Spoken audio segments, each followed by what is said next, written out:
Good morning, John. Happy Saturday morning. I bet you everybody in Fountain Hills is getting pretty excited for the big Super Bowl game coming up tomorrow. Well, in the spirit of Super Bowl season, let me start our report this week with a little question. What do the New England Patriots and the Federal Reserve Board have in common? Any guesses? Both believe that artificially created deflation is the key to success in their respective businesses. Now, the allegations made against the New England Patriots point the finger at a team motivated to win at all costs, even if it means deflating footballs to gain a competitive advantage a couple weeks ago in the AFC Championship. Now, the Fed, they've created a deflationary environment to keep consumers spending to gain a competitive advantage in the global economy.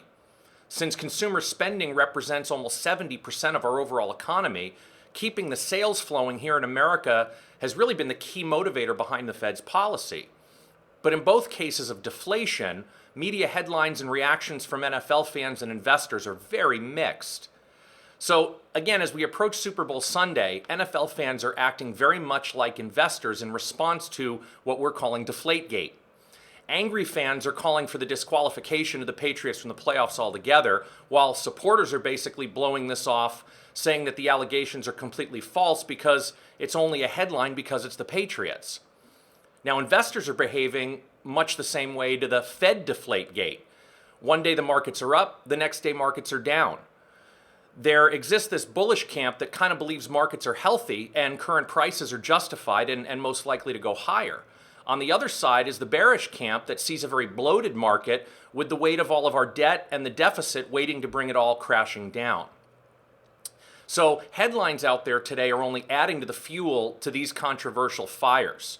For example, are we in an inflationary environment or a deflationary environment? The Fed's starting to sound more hawkish, hinting toward a rate hike by mid-year, but if you look at the futures market and how they're pricing in this probability, it's much lower than what the Fed is actually hinting. You look at employment, which is strengthening, but yet wages are weakening. Increased consumer spending has driven markets higher, but holiday sales number were down, which has ended up hurting retail stocks. When we look at oil, the oil price is continuing to slide, is freeing up more money for consumers to spend elsewhere, but because shares of oil companies are getting crushed, we're seeing global markets around the world affected negatively by this, which is also affecting our 401k account balances. So now what?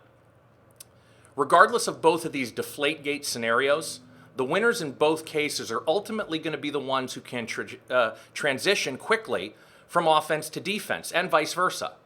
The Super Bowl champs for 2015 will no doubt be the team whose defense shows up and shuts down the other team's offense. The investor who wins the retirement savings championship will also be the investor who has a strategy to quickly transition his or her 401k from offense to defense and vice versa. Gebhardt Group clients and 401k Masters members are completely on offense right now, fully invested.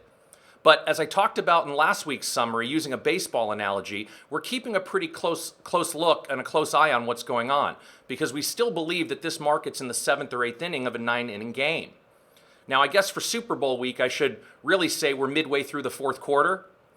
If our indicators signal a reversal in trends, we're going to get our defense on the field instantaneously, while our offense hits the locker room to watch some game film. Well, that's all for now, John. Hope you and all our Saturday Summary viewers have a fabulous Super Bowl weekend. Take care.